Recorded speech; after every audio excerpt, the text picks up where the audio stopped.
반갑습니다. 엠마오입니다. 이번 주에 올라왔다가 삭제가 된 영상이 있었죠. 악플러 전도사를 만났습니다 라는 제목의 영상이 올라왔다가 하루도 안 되어서 지워졌었죠. 한 4시간 정도밖에 업로드를 안 했었는데 조회수가 한 3천이 넘어갔던 걸로 기억을 해요. 그 영상의 내용은 이랬어요. 저에게 좀 꾸준히 악성 댓글을 달던 친구를 만났는데 그 친구가 전도사였고 그 친구가 저한테 사과하는 과정을 담은 이제 그런 영상이었죠. 근데 그 영상 댓글에서 이제 찬반 논쟁이 굉장히 강하게 일었어요. 그래서 저렇게 하는 것이 과연 옳은 행동인가? 그래서 거기에 대해서 막 댓글 싸움이 있다 보니까 물론 거기에 대해서 나름 해명하는 라이브를 찍긴 했지만 그러고 나서도 마음이 편치가 않더라고요. 뭔가 이 댓글 싸움 자체가 또 저에게 스트레스를 주는 것 같아가지고 네, 일단은 그 영상을 내린 상태입니다. 그리고 한 이틀 정도 지나고 그 영상에 대해서 조금 객관적인 시각을 갖게 되어서 그 영상을 떠올려 본다면은 어쩌면 그 영상이 어떤 분들에게는 지나치게 자극적이었겠다 생각도 들더라고요.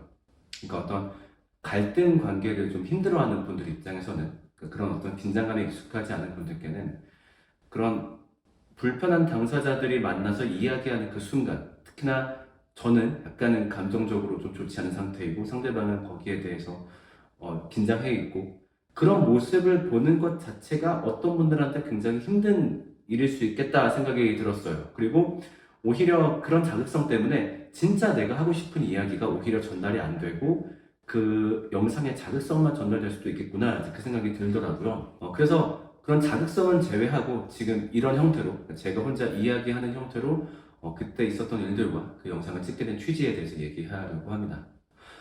일단 그 영상에서 가장 문제가 되었던 게 그거였어요. 그 사과를 받아내는 과정에서 지나치게 협박을 많이 활용하지 않았냐 이제 이렇게 말씀하시더라고요. 일단 설명을 먼저 드리겠습니다. 먼저 저한테 악성 댓글이 좀 꾸준히 왔었고 저는 처음에는 이제 답변을 했다가 뭔가 생각이 너무 안 맞는 것 같아서 그 다음엔 무대응으로 일관하고 삭제하거나 그렇게 했었죠. 그래도 그런 것들이 멈추지 않았다가 이제 지난주 일요일 날 저의 감정을 정말 본격적으로 자극하는 그런 댓글이 달린 거예요. 그리고 그 영상이 달린 시각이 예배 시간이었죠. 그리고 실제로 그 친구를 찾아보니까 예배 시간에 그 댓글을 달았던 게 맞더라고요. 심지어 전도사가. 네, 그래가지고 처음엔 댓글상으로 이제 그만합시다 라고 얘기했었고 그게 중재가 되지 않아서 제가 본인한테 직접 전화를 걸었죠. 근데 본인은 난 떳떳하다, 당당하다, 난 잘못한 거 없다, 난 틀린 말 한 적 없다 이렇게 얘기를 했었고 제가 담임 목사님이 이 사실을 알고 계시냐? 얘기해도 상관없다. 뭐 일르테면 일러봐라 라고 얘기를 하길래 제가 담임 목사님께 전화를 걸었죠. 그래서 얘기해서 전화해서 뭐라 얘기했냐면은 예배 시간에 교회 전도사님이 이런 댓글을 다는 일이 있었습니다. 그래서 교회에서 적합한 차원의 치리와 권면을 해주시면 좋겠습니다 라고 말씀을 전달드렸어요. 그래서 나중에 그 전도사님이 사과할 의지가 있다라고 목사님을 통해서 전해 들었어요. 그래서 통화를 하게 되었는데 저는 직접 만나서 사과하면 좋겠다라고 얘기를 했었죠. 왜냐면은 제가 그동안 댓글로 받았던 어떤 스트레스에 비해서 전화 한 통으로 죄송합니다 라고 하고 넘어가기에는 저도 그 사과의 진정성을 느끼기가 어렵겠더라고요. 근데 직접 만나야 되겠다라고 얘기를 하니까 이제 갑자기 또 태도가 바뀐 겁니다. 내가 지금 일방적으로 잘못했다고 생각해서 전화한 줄 아느냐. 나는 욕도 한 적도 없고 존댓말을 했는데 지금 막 이렇게 이런 식으로 또 이제 사과의 의지가 또 없어지더라고요. 그래서 담임 목사님께 다시 전화를 걸었고 교회 전도사님께서 사과하실 의지가 없어 보입니다. 저는 그렇다면 교회 차원에서 적합한 권면이 이루어졌다고 보기가 어렵습니다. 만약 제대로 이루어지지 않을 시에는 저는 교회 재판국에 이야기를 할 수밖에 없습니다. 이제 그렇게 얘기를 했죠. 그랬다가 이제 그 이후로 어떤 일이 더 있지는 않았었는데 그 다음 날에 너무 고맙게도 그 전도사가 자기 잘못을 모두 인정하고 사과를 하러 오겠다라고 얘기해서 그 만남이 이루어졌죠. 그래서 이 일련의 과정들을 영상에 담았는데 그것들이 협박이 아니었냐라고 얘기하시는 분들이 있었어요.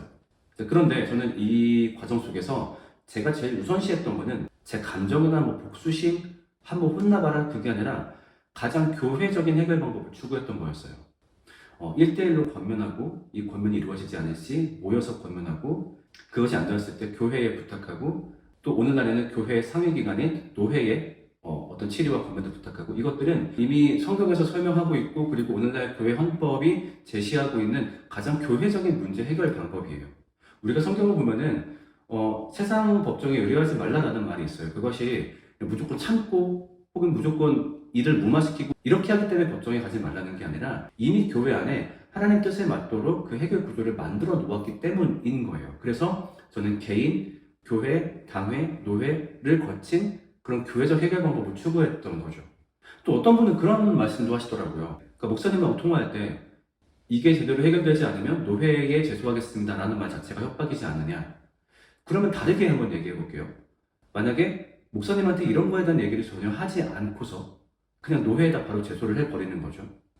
만약에 그렇게 된다면은 목사님이나 교회나 아니면 그 해당 전도사나 다시는 회복되지 못할 상처를 입을 거예요. 아시겠지만 교회가 얼마나 이 판이 좁습니까? 근데 노회에 그런 일로 제소가 되었어요. 그러면 사실 소문 퍼지는 건 금방이거든요. 아, 그 교회에서 그런 일이 있었다던데? 그 목사님은 그게 얼마나 스트레스겠어요. 그 다음에 그 전도사님도 만약에 교단 내에 다른 교회에 다음에 지원을 해요. 사역자 지원을. 그럼 대번에 알아보신단 말이죠. 보다가 잠깐만 너 그 옛날에 이런 일이 있지 않았냐? 이렇게 되면은 이 친구의 아예 앞길이 다 막혀버리는 거죠. 그렇기 때문에 오히려 그런 방법을 쓰기 전에 교회에 먼저 통지해 주는 것은 그런 우려도 있기 때문에 웬만하면은 그 전에 일이 해결되면 좋겠습니다 라는 이야기인 거죠. 만약에 사적인 목소리를 원했다라고 했다면 바로 노회에 얘기를 했겠죠. 아니면 뭐 더 가난한 방법은 제가 제 영상을 통해서 신상 공개하고 댓글 공개해버리면은 어찌 보면 그게 저한테 더 손쉬운 방법인 거죠. 근데 제가 이 1년의 과정 중에 추구했던 것은 교회적인 해결이었어요. 분명히 믿음의 선진들이 우리에게 제시한 방법들로 우리는 교회 안에서 문제를 해결할 수 있다. 사실은 제가 옛날에 SNS 초창기를 할 때 제가 이런 비슷한 일로 고소를 한 적이 있어요. 어떤 그때는 좀 나이가 많으신 분이었는데 좀 되게 입에 담기 민망할 정도의 욕설을 좀 계속 하셨어요. 그래서 그분을 고소했고 결국 이제 약식 명령으로 그분한테 80만 원인가 벌금형이 떨어졌거든요. 물론 그 후에 추가로 민사 고소를 하진 않았었는데 근데 그 와중에 뭘 느꼈냐면은 아, 법정 싸움은 하는 게 아니구나 라는 걸 진짜 많이 느꼈어요. 그게 진행되면서 그 어디에도 교회스러운 모습이 보이지 않아요. 그냥 그 일련의 과정에서 승자와 패자만 있을 뿐이지 그 사이에 어떤 대화가 있는 것도 중재가 있는 것도 반성이 있는 것도 어떤 결심이 있는 것도 아니고 그냥 그런 정말 싸움밖에 안 나더라고요. 그래서 아, 이래서 교회 일은 법정에 가져가면 안 되는구나. 그리고 최대한 교회 내의 제도를 활용해서 일을 해결해야 되는구나. 이제 그걸 느꼈던 거죠. 근데 그럼에도 이걸 협박이라고 얘기한다면은 아마 그분들이 원하는 답변은 그걸 겁니다. 참았어야죠. 네, 그냥 어떻게든 참았어야죠. 아무렇지 않게 참았어야죠. 글쎄요, 저는 그 모동사에 대해서 그냥 무대으로 일관하기에는 사실은 어렵습니다. 이게 왜 얼마나 힘든 일인지는 조금 더 제가 뒤에 다시 한번 얘기 드릴게요. 그 다음에 또 문제가 되고 있는 거는 과연 그렇다면 그 댓글 내용이 정말로 사과를 요구할 정도로 심한 내용이었냐라는 거예요. 그래서 그 댓글의 내용을 공개해라 라는 여론도 있죠. 그런데 결과부터 말씀드릴게요. 댓글의 내용을 공개하기가 어려울 것 같습니다. 왜냐면요. 그 댓글의 내용이 심하다, 심하지 않다라고 판단하는 것은 사람마다 굉장히 주관적일 겁니다. 그러니까 누가 봤을 때는, 이 정도면 사과를 요구해야지. 근데 또 누가 봤을 때는, 야, 이거 넘어갈 수 있는 거 아니야? 이렇게 볼 수 있거든요. 사람마다 다르기 때문에 분명히 그 영상이 공개되었을 때 댓글에서 또 싸움이 벌어질 거예요. 야, 이 정도 내용 가지고 불러서 사과를 하냐? 야, 이 정도 내용이면 충분히 힘들만 하지 않냐? 그게 또 저는 사실 견디기 힘든 상황일 것 같거든요. 근데 물론 그건 있어요. 이게 정말 객관적으로 누가 봐도 정말 죽여 마땅한 뭐 가족을 어떻게 하겠다는 어떻게 쌍욕을 사실 그런 댓글은 없었어요. 그렇지만 분명히 저를 힘들게 하고 너무 아프게 한 댓글들은 맞았어요. 자, 근데 제가 참 갑갑했던 것 중 하나가 앞선 영상의 댓글 중에 이렇게 말씀하시는 분이 있었어요.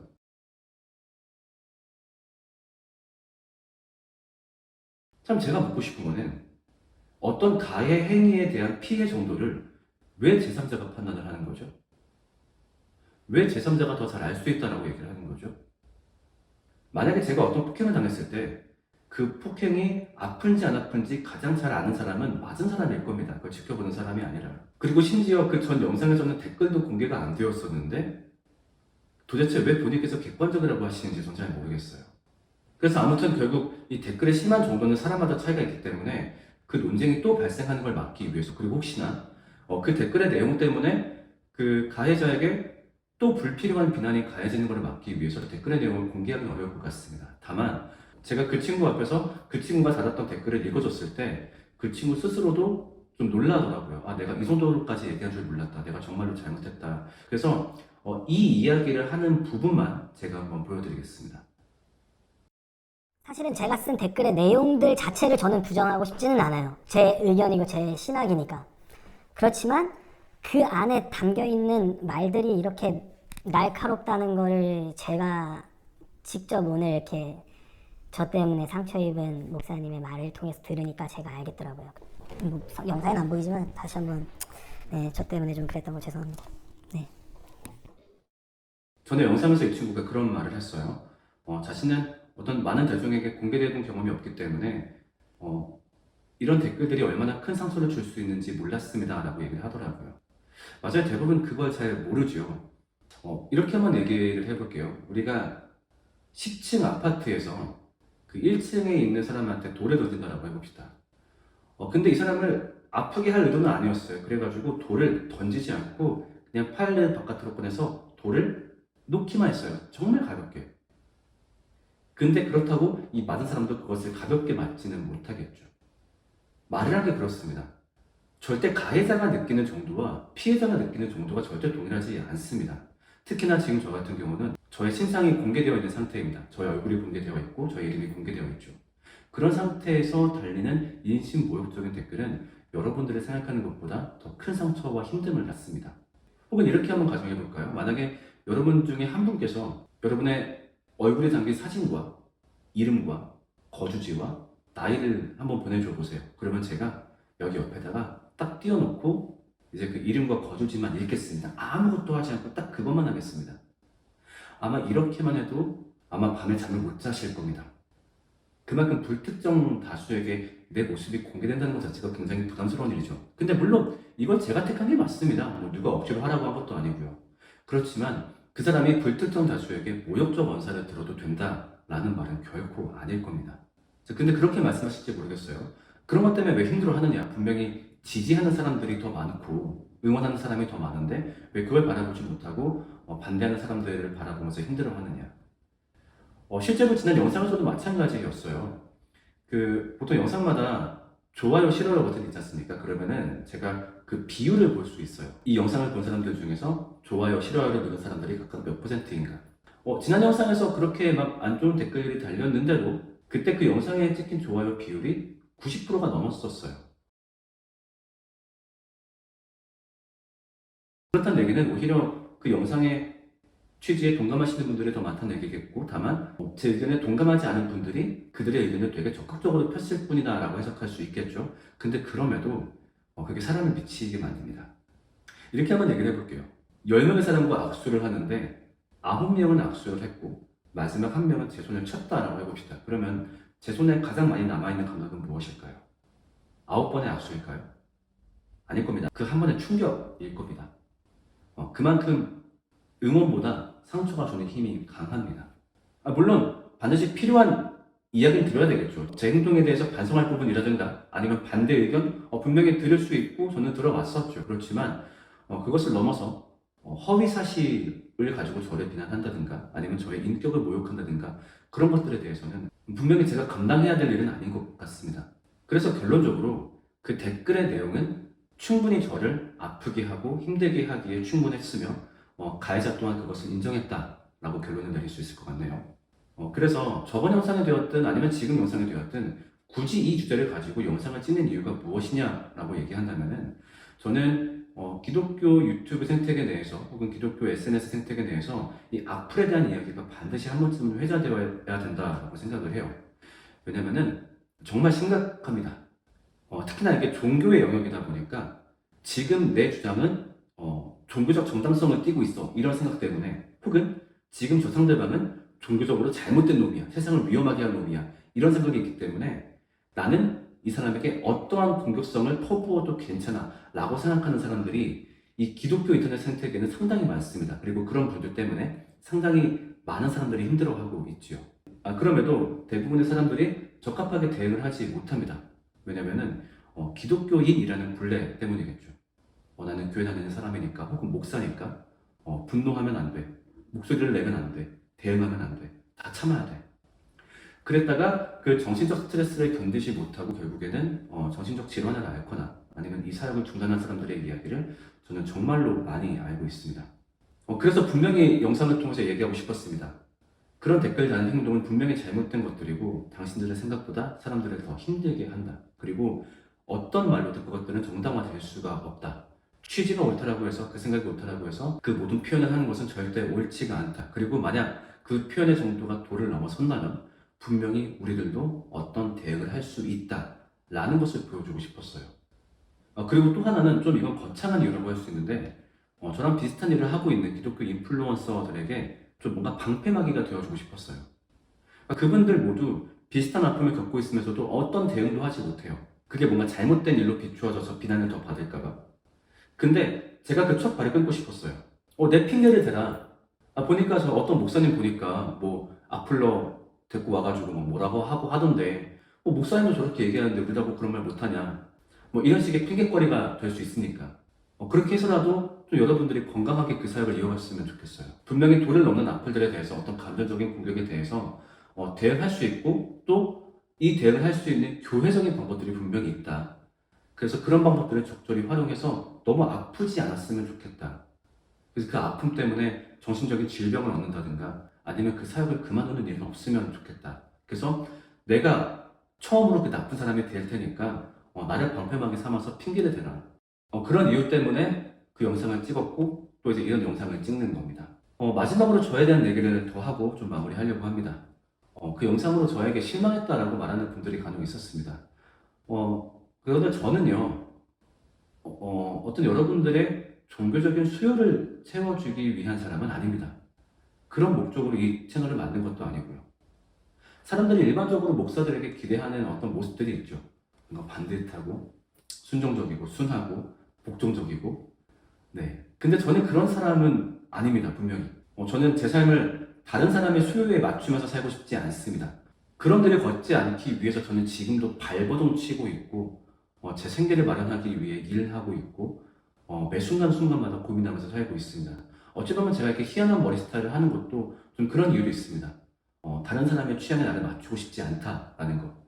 그리고 그런 노력들이 저라는 독특한 사람을 만든 것 같고 어쩌면 그것 덕분에 그나마 제가 어떤 이야기를 할 때 조금은 주목받을 수 있지 않나라는 생각도 듭니다. 근데 그렇다라고 해서 제가 아무런 경계 없이 사는 사람은 아닙니다. 제가 생각했을 때 그리스도인에 합당한, 목사에게 합당한 범위 내에서 살고 있는 건 맞거든요. 근데 그 범위가 여러분들이 생각하는 것보다 조금 더 넓을 수는 있겠죠. 하지만 그렇다고 그 범위에 제가 맞출 생각은 없습니다. 왜냐면은 자신의 말보다 다른 사람들의 말에 귀를 기울이면서 살았을 때 그런 사람들이 얼마나 피폐해지는지를 많이 보았었고 그 피폐해짐은 결국 교회 사역에도 가정 사역에도 드러나는 거를 전 많이 봤거든요. 그리고 자기의 목소리를 잃어버린 사람들은 결국 자신만의 교회론, 자신만의 복음론조차도 잃어버려서 나중에는 그냥 대체 가능한 흔하디 흔한 목회, 한국교회의 회단을 그대로 반복하는 교회를 만드는 것도 많이 봤습니다. 그걸 피하려면 저는 지금부터 제 목소리에 귀를 기울이고 제가 옳다라고 생각하는 길을 걸어가야 된다고 생각합니다. 그리고 그 일환으로 만든 게 엠마오 연구소입니다. 때문에 저 사람의 방향성이 나랑 맞지 않다. 때로 화내기도 하고 아니면 댓글 중에 가끔 욕하면서 싸우기도 하고 네 저는 그런 사람인데 그게 맞지 않다라고 한다면은 네 저는 정중히 그 선택을 존중하고 싶습니다. 사실 좋은 목사님들은 얼마든지 많으니까 그런 분들 만나시면 되겠고 굳이 제 영상 보면서 스트레스 받으실 필요는 없겠죠. 다만 근데 물론 어떤 성향에 대한 차이는 존재하지만 그래도 당신 이야기에 꽤 귀를 기울일 만한 것 같아요 라고 판단하시는 분들이 계속 제 채널을 구독해 주신다면은 네, 저는 분명히 저만이 할 수 있는 방법으로 또 저만이 할 수 있는 생각을 가지고 복음을 말하면서 살도록 하겠습니다. 네, 말 많고 탈 많은 목사 엠마오였습니다. 늘